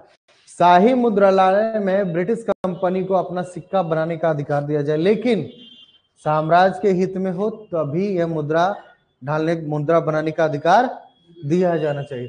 तो ये मुगल दरबार में जब United Company of Merchant England trading to the East India गया फर्रुखसियर, मुगल शासक फर्रुखसियर के दरबार में, तो कहा कि भैया हमको चुंगी नहीं देना है, 38 गांव खरीदना है और एक अपनी मुद्रा जो है वो ढालना है, तो ये तीनों अधिकार दिया जाए। तो कहा कि ठीक है, हम आपको चुंगी से मुक्त करने के लिए 3000 वार्षिक कर के आधार पे हम दस्तक आपको दे रहे हैं, एक व्यापार करने का परमिट दे रहे हैं।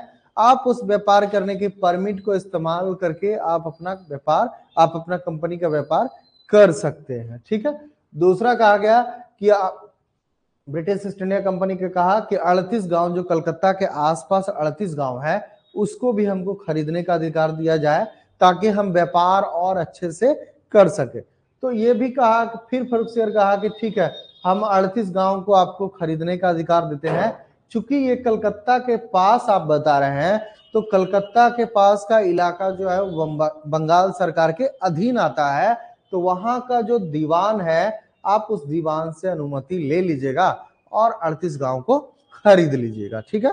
तीसरा कहा गया कि देखिए हम आपको अपनी मुद्रा तो ढालने नहीं देंगे, लेकिन हाँ हम एक अनुमति देते हैं कि शाही मुद्रणालय है, आप अपना सिक्का जो है वो ढाल सकते हैं, लेकिन यह साम्राज्य के हित में होगा, तभी आपको ढालने दिया जाएगा, मतलब सिक्का बनाने दिया जाएगा, जो कि बंगाल सरकार आपको दे देगी। अगर बंगाल फैक्ट्री खोल के आप ढाल नहीं सकते, शाही मुद्रालय में जाके अपना, हाँ शाही मुद्रणालय में। तो ये जो अधिकार दे रहा था, जैसे ये देखिए यहाँ पर पॉलिटिकल मामला है। ठीक है। पॉलिटिकल मामला ये है कि कई बार सेंटर ने जो है अनुमति दे दिया, जैसे आज भी देखते हैं कई बार सेंट्रल गवर्नमेंट ने अनुमति दे दिया, लेकिन स्टेट गवर्नमेंट उसको अनुमति नहीं देता है। होता है ना, ऐसी चीजें भी होती है कि स्टेट गवर्नमेंट उसको अनुमति नहीं देता है।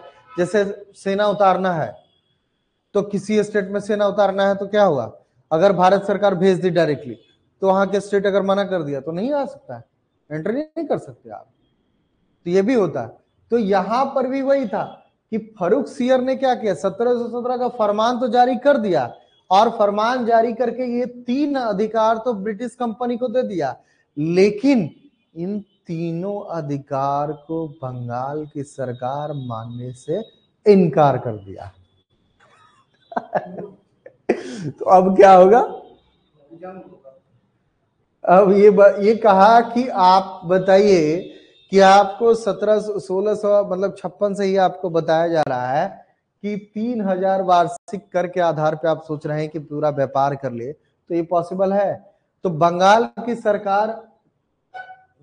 की सरकार ने जो कहा कि ठीक है, आपको अगर फर्रुखसियर जो मुगल शासक है, शहंशाह ने आपको अधिकार दे दिया है, तो आप व्यापार कर लीजिए, ठीक है। तो ये व्यापार करने का अधिकार तो 3000 वार्षिक कर पे दे दिया, कहा कि आप व्यापार करिए। दूसरा, जब कहा कि 38 गांव भी चाहिए, तो कहा देखिए 38 गांव हम आपको खरीदने का अधिकार नहीं दे सकते, क्योंकि हमको लगता है कि आप अच्छा काम नहीं कर सकते, आपको जितना व्यापार करने का अधिकार दिया गया है, आप अपना व्यापार कर लीजिए, हम आपको खरीदने का अधिकार नहीं देंगे। अभी कहा गया कि बंगाल की सरकार क्यों जो है ब्रिटिश कंपनी को 38 गांव खरीदने के लिए अधिकार नहीं दे रहा था। तो बंगाल की सरकार को भी डर था कि जिस प्रकार से इसकी सेना और प्रशासन बंगाल में बढ़ रहा था, उससे बंगाल की सरकार को भी ये मालूम था कि हो सकता है कि ये जैसे जैसे कंपनी और मजबूत हो, पता चले कि ये पूरी बंगाल को एक प्रकार से कब्जा करने का प्रयास करे, ठीक है। तो ये कहीं ना कहीं बंगाल की सरकार जो मुर्शीद कुली खान था, तो मुर्शीद कुली खान ने 38 गांव को खरीदने के अधिकार से मना कर दिया और फर्रुखसियर के फरमान को नहीं माना। वो कहा देखिए, फर्रुखसियर ने भी कहा है दीवान की अनुमति लेना जरूरी है, ये बार बार, लेकिन वो ब्रिटिश कह रहा है ना अनुमति लेना अनिवार्य नहीं है, अनुमति दे दिया गया है, लेकिन दीवान को बोला गया है कि देना होगा। तो कहा नहीं, हम मजबूर नहीं है और हम उनके आदेश को जरूरी नहीं कि हम पूर्णतः माने, क्योंकि हमें पता है कि बंगाल में क्या हो रहा है। बंगाल में उनको शहंशाह को पता नहीं है। अगर बंगाल में हम ब्रिटिश कंपनी को 38 गांव खरीदने का दे देते हैं, तो जो प्रभाव अभी हम कलकत्ता में देख रहे हैं कि कलकत्ता में अपना प्रभाव धीरे धीरे ब्रिटिश बढ़ाता जा रहा है, पता चलेगा 38 गांव को और बढ़ा लेगा। और ऊपर से पहले ही से जो है 38 गांव क्या, कलकत्ता गोविंदपुर और सुता नदी मिला था, लेकिन वो धीरे धीरे कंपनी उस आसपास के इलाके पर भी कब्जा करना शुरू कर दिया था। तो बंगाल की सरकार बहुत सतर्क थी और मुर्शीद कुली खान जान रहा था कि ब्रिटिश ईस्ट इंडिया कंपनी धीरे धीरे प्रभाव जमा रही है, तो अगर 38 गांव दे दिया गया तो ये और अधिक शक्तिशाली हो जाएगा।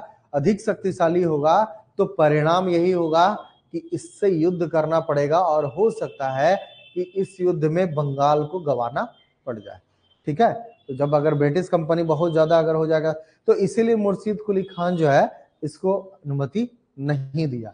अब बात रही शाही मुद्रणालय की, तो कहा कि शाही मुद्रणालय में भी हम आपको सिक्का ढालने का अधिकार नहीं देंगे, क्योंकि ये साम्राज्य के हित में नहीं है, ठीक है। तो कहा कि हमको तो 3 अधिकार फर्रुखसियर से मिला, कर का, और दूसरा 38 गांव खरीदने का, और तीसरा शाही मुद्रणालय का।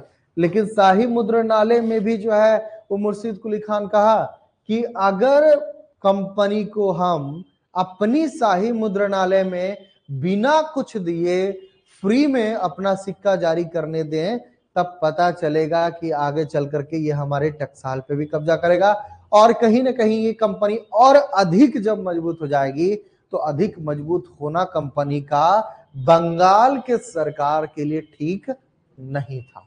तो व्यापारी कंपनी व्यापार तक तो ठीक थी, लेकिन इसका नेचर सबको पता था, चूंकि युद्ध भी कर चुका था, तो ब्रिटिश ईस्ट इंडिया कंपनी का नेचर शासक को पता हो चुका था।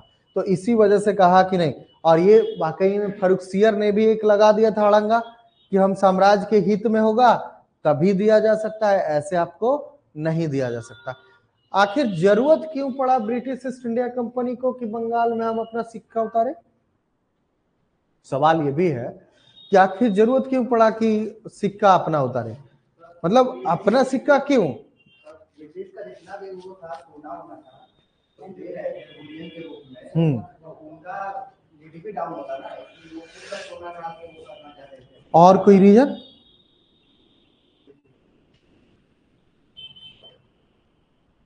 देखिए उस समय जो है ना, जिस समय ये इसको 1717 ईस्वी में मिला था, ये मद्रास का जो इलाका है, तो मद्रास के इलाका में सिक्का ढाला जा रहा था ब्रिटिशर्स के द्वारा। और ये मद्रास से जो सिक्का है वो जो बनता था मद्रास में, वो सिक्का बंगाल में ला करके ही प्रयोग में लाया जाता था और बंगाल में व्यापार किया जाता था। तो जो बंगाल में व्यापार किया जाता था, तो जो सामान खरीदा जाता था ब्रिटिश ईस्ट इंडिया कंपनी के द्वारा, उन सिक्कों के द्वारा जो मद्रास में बनता था, उन्हीं सिक्कों के बेस पे बंगाल में अपनी सारी सामान को खरीदा जाता था। लेकिन बंगाल के जो व्यापारी थे और बंगाल के जो दुकानदार, जो लोग थे, वो मद्रास में ढाले हुए सिक्के को कमजोर मानते थे और उसको अच्छा नहीं मानते थे, कहते थे तो इसके लिए कहीं वैल्यू कम मानते थे, मद्रास के सिक्के को वैल्यू कम मानते थे। जैसे आपको कहें कि एक तरफ आपको कहा जाए, प्रस्ताव दिया जाए कि आपको भारतीय रुपया चाहिए या नेपाली रुपया, तो आप किसको प्रीफर करेंगे? भारतीय रुपया। नेपाली रुपया क्यों नहीं? वो चलेगा नहीं, भारत में बहुत कम चलेगा, उसको बहुत कम लोग लेंगे, तो उसकी मान्यता कम है, वैल्यू क्या है, डाउन है, कम है। तो इसके वजह से तो उस समय भी यही हुआ कि जो कंपनी अपनी मुद्रा चलाती थी वो मद्रास के टकसाल में बनता था और मद्रास के टकसाल में बनने के बाद ये बंगाल जाता था और बंगाल में पहुंचने के बाद ब्रिटिश कंपनी जो है वो सामान खरीदने के लिए जब देता था तो उसको बहुत कम लोग लेने वाले थे। इसका मतलब बहुत कम कीमत पे वो सिक्का जो है चलता था। तो बहुत कम सिक्का, बहुत कम समय, बहुत कम जो कहा गया बहुत कम कीमत पे जब चलता था, तो इससे किसको हानि होगा? ब्रिटिश कंपनी को हानि होगा। तो इसने कहा कि अगर हम मद्रास में ढला हुआ सिक्का को छोड़ दे और हम बंगाल में ही सिक्के को अगर ढाले, तो बंगाल में जो सिक्का बनेगा उस सिक्का का मान्यता बंगाल में भी पूरी तरह होगा, तो उससे हमारा व्यापारिक हानि क्या होगा? कम हो जाएगा। पहले क्या था कि मद्रास के सिक्के से बंगाल में जो किया जा रहा था, तो उससे व्यापारिक हानि ज्यादा हो रही थी। तो इस वजह से ब्रिटिश कंपनी ने कहा कि बंगाल में हमको एक शाही मुद्रण, एक मुद्रणालय स्थापित किया जाना चाहिए। ठीक है, मतलब बंगाल में भी चाह रहा था कि एक टकसाल बना दिया जाए, लेकिन इसको फर्रुखसियर से टकसाल बनाने का अधिकार नहीं मिलता है। हाँ, अगर ये खुद का मुद्रालय बनाते बंगाल में और अपना सिक्का बनाते तो मद्रास की जैसा तो हो सकता था वहाँ पे। जरूरी नहीं। ये भी लोग फायदा मिलेगा कि शाही मुद्रालय में ही लोग अपना सिक्का डालते हैं, वो शाही समझ के व्यापारी ज्यादा आते हैं। हाँ, ये भी हो सकता था। और यहाँ पे अगर मुद्रणालय, ये भी तो रेडी नहीं था ना कि अगर शाही मुद्रणालय का उपयोग करेगा भी तो कोई पैसा नहीं देता। शाही मुद्रणालय का भी, अगर ये शाही मुद्रणालय है ना, इसका अगर ब्रिटिशर्स उपयोग करता तो बंगाल की सरकार को कोई शुल्क भी नहीं देता। तो बंगाल की सरकार ने कहा कि हम बिना शुल्क के आपको शाही मुद्रणालय क्यों स्थापित करने दे, और शाही मुद्रणालय पे आप कब्जा कर लेंगे तो हमारा क्या होगा? हमारा तो बंटाधार हो जाएगा। ये क्या कहा, शाही मुद्रणालय पे ही अगर कब्जा हो जाए ब्रिटिशर्स का, तो पता चले कि बंगाल के सरकार को भी हो सकता है कि झेलना पड़े आगे, दिक्कत बंगाल की सरकार को भी हो। अब शाही मुद्रणालय में बंगाल की सरकार को ज्यादा सिक्का चाहिए और पता चल रहा है कि ब्रिटिशर्स ज्यादा हस्तक्षेप कर रहा है, नहीं मिल रहा है, तो दिक्कत तो होगा ना, प्रॉब्लम हुआ ना। तो ये कहीं ना कहीं इसी वजह से लेकिन हाँ, फर्रुखसियर मान रहा था कि दिक्कत हो रहा है ब्रिटिशर्स को, तो शाही मुद्रणालय में उसको बनाने का अधिकार दिया जाए। लेकिन चूंकि बंगाल में यह मुद्रणालय था, शाही मुद्रणालय, तो बंगाल में शाही मुद्रणालय होने के बाद पूरी तरह पूरी तरह मुगलों के कंट्रोल में नहीं था। किसके कंट्रोल में था? बंगाल की सरकार के कंट्रोल में था।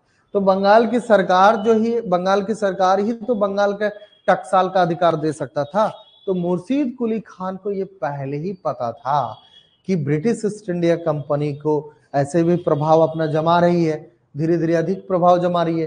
पता चले कि शाही मुद्रणालय में सिक्का बनाने का अधिकार दिया जाए तो ब्रिटिश कंपनी और अधिक मजबूत हो जाएगी, तो बंगाल की सरकार को समस्या खड़ा होगा। तो इस वजह से कहा कि ये जो शाही मुद्रणालय में ब्रिटिश कंपनी को जो सिक्का ढालने का अधिकार है वो साम्राज्य के हित में नहीं है। तो साम्राज्य के हित में नहीं है, इसलिए हम आपको नहीं दे सकते, क्योंकि आगे चल करके हो सकता है कि शाही मुद्रणालय पे आप कंट्रोल कर ले तो हमें भी दिक्कत होगी। ठीक है, तो इस वजह से अब ये सोचिए कि अगर ये दोनों चीज नहीं दे रहा है, 38 गांव को खरीदने का भी अधिकार नहीं दिया और ये शाही मुद्रणालय में भी बनाने का सिक्का बनाने का अधिकार नहीं दिया, तो ब्रिटिश कंपनी का किससे झगड़ा होगा? बंगाल की सरकार से झगड़ा होगा ना। तो बंगाल की सरकार और ब्रिटिश सरकार दोनों में हमेशा तनातनी चलता था। ठीक है, अब आगे चल करके ये कहा गया कि ये जो 3000 वार्षिक कर है, तो ये 3000 वार्षिक कर पे पहले ही बंगाल की सरकार सहमत नहीं थी। क्यों? क्योंकि उसको घाटा हो रहा था। ठीक है, घाटा हो रहा था क्योंकि 3000 वार्षिक कर के बेस पर, और ये जो दस्तक मिला था ना, दस्तक का दुरुपयोग बहुत ज्यादा आगे चल करके बढ़ चुका था। क्यों? क्योंकि दस्तक का प्रयोग जो दिया गया था सिर्फ और सिर्फ व्यापार करने के लिए कंपनी को दिया गया था, न कि कंपनी के निजी व्यापारियों को व्यापार करने का दिया गया। ठीक है, तो निजी व्यापारियों को व्यापार करने का अधिकार नहीं था, प्राइवेट व्यापारी जो है उनको नहीं था। आगे चल करके ये लोग इतना दुरुपयोग करता है ना दस्तक का कि बंगाल के सरकार को कर ना देना पड़े, चुंगी ना देना पड़े, अब क्या करो कि इस दस्तक को ही बेच दो। तो ये क्या करते थे, जो एशिया का पूरा व्यापारी है ना, उस एशिया के व्यापारी को अंग्रेज अधिकारी जो है वो बेच देता था दस्तक। कहता था जैसे आपको परमिट मिला, जैसे ब्रिटिश ईस्ट इंडिया कंपनी को मिला, तो ब्रिटिश ईस्ट इंडिया कंपनी अपने सामान को बेचने के लिए दस्तक तो प्रयोग कर रही है, वो तो जायज था क्योंकि उसको 3000 वार्षिक कर उसके बदले दे रहा था। लेकिन सिर्फ व्यापारी ब्रिटिश ईस्ट इंडिया कंपनी ही नहीं व्यापार कर, जो उसका अधिकारी था वो सब भी, और जो व्यापारी था वो निजी व्यापार करना शुरू कर दिया। कंपनी के व्यापार तक तो ठीक था दस्तक, लेकिन जब निजी व्यापार करना शुरू किया तो उससे निजी व्यापार करेगा, उसके बदले दस्तक दिखा दिया, निजी सामान भी ले जा रहा है और दस्तक दिखा दे रहा है, तो उस पे जो टैक्स मिलना चाहिए सरकार को, टैक्स मिल पाएगा? नहीं मिल पाएगा ना, तो टैक्स नहीं मिल रहा था। अब इस दस्तक को भी क्या किया, बेचना शुरू कर दिया। कहा एशिया के व्यापार को कि आप दस्तक हमसे खरीद लो और दस्तक के बदले हमको पैसा दे दो। कहा कि जैसे मान के चलिए कि एशिया के व्यापारी है, अगर व्यापार करना चाहता है बंगाल से, तो व्यापार करने में मान के चलिए 100 रुपया उसको शुल्क देना पड़ रहा है, 1000 रुपया शुल्क देना पड़ रहा है। तो 1000 शुल्क के बदले ब्रिटिश व्यापारी, ब्रिटिश ईस्ट इंडिया कंपनी के अधिकारी ने कहा कि एक काम करो, 1000 रुपया जो तुमको व्यापार करने में देना पड़ रहा है, हम दस्तक तुमको देते हैं, तुम हमको 100 रुपए दे दो और 100 रुपए के बदले तुम ये दस्तक दिखा देना, तुमसे कोई पैसा नहीं मांगेगा।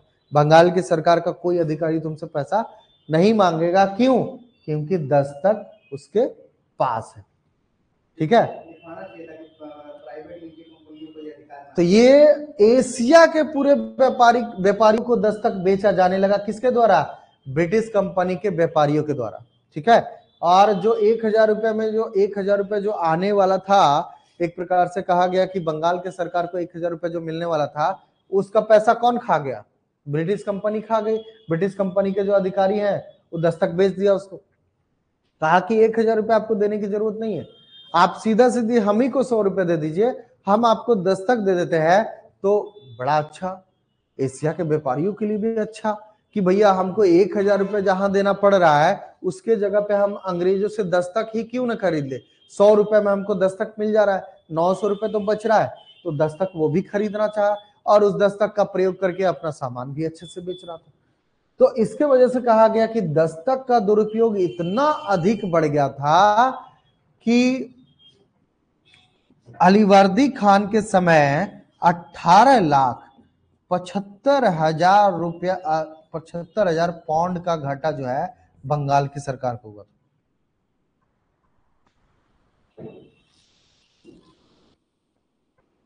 ठीक है, 18,75,000 पाउंड का घाटा जो है वो बंगाल की सरकार को हुआ था इस दस्तक के कारण। ठीक है, अगर ये दस्तक ना रहा होता, दस्तक का दुरुपयोग ना होता, तो बंगाल की सरकार को 18,75,000 पाउंड जो है वो फायदा टैक्स से मिलता। लेकिन ये 78,75,000 रुपया जो है वो बचाया गया था। ये कौन बचाया था? प्राइवेट, जो ब्रिटिश ईस्ट इंडिया कंपनी का जो निजी व्यापार करके और एशिया के व्यापारियों को दस्तक को बेचकर। ठीक है, तो बंगाल की सरकार क्यों ना नाराज हो? दस्तक का दुरुपयोग करेंगे आप और बंगाल की सरकार को टैक्स ही नहीं देंगे।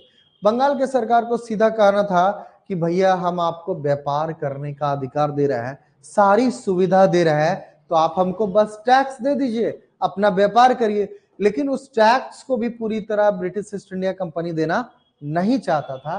3,000 तो दिया, उसके बदले वो अपना व्यापारिक निजी व्यापार भी कर रहा था और अपना कंपनी का भी व्यापार कर रहा था।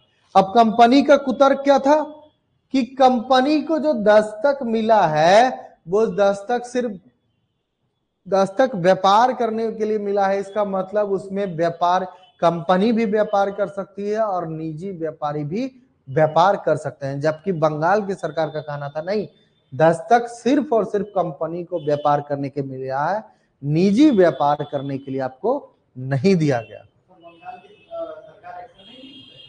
एक्शन ली ना, तो एक्शन लेकर के ही तो अपना किया, लेकिन वो झगड़ा तो बार बार चल रहा था ना, क्या करता। तो मुर्शिद कुली खान के बाद फिर जो है आता है अलीवर्दी खान। तो अलीवर्दी खान तो कहता भी है कि अगर हम अंग्रेजों को भगाना शुरू किए तो बंगाल की खाड़ी में आग लग जाएगी। उसका कथन था, अलीवर्दी खान का कथन था कि अगर हम अंग्रेजों को यहां से भगाते हैं तो बंगाल की खाड़ी में आग लग जाएगा। मतलब ये कि एक प्रकार से युद्ध हो जाएगा, भयानक युद्ध हो सकता है। और बंगाल की सरकार के पास उतनी बड़ी सेना, नौसेना नहीं थी, तो वो भी इस बात को समझ रहा था कि हमको भी अपने आप को संभाल के चलना है, बहुत ज्यादा युद्ध वगैरह ब्रिटिश कंपनी से भी नहीं करना है। ठीक है, क्योंकि ये लगातार ब्रिटिश कंपनी क्या हो रहा था, मजबूत होता है। तो 1740 तक बताया जाता है कि 1740 तक ठीक ठाक चला, लेकिन 1740 के बाद दोनों बंगाल के शासक और ब्रिटिश ईस्ट इंडिया कंपनी दोनों के बीच में ये जो मामला था स्पष्ट उभर के आने लगा और लोग एक दूसरे पे ब्लेम करने लगे। ब्रिटिश ईस्ट इंडिया कंपनी ने बंगाल की सरकार को कहा कि बंगाल की सरकार हमको 38 गांव नहीं खरीदने दे रहा, शाही मुद्रणालय में जो है वो अधिकार नहीं दे रहा, इसलिए ब्रिटिश कंपनी को घाटा हो रहा है। अब बंगाल की सरकार कहना शुरू किया कि दस्तक का दुरुपयोग इतना अधिक कर रहा है, उसके वजह से 18,75,000 पाउंड का घाटा किसको हुआ है? बंगाल की सरकार को हुआ। तो दोनों में क्लैश चलना शुरू हो जाता है। चलिए अब आगे पढ़ाऊंगा कल, समय जाता होगा, जाना है।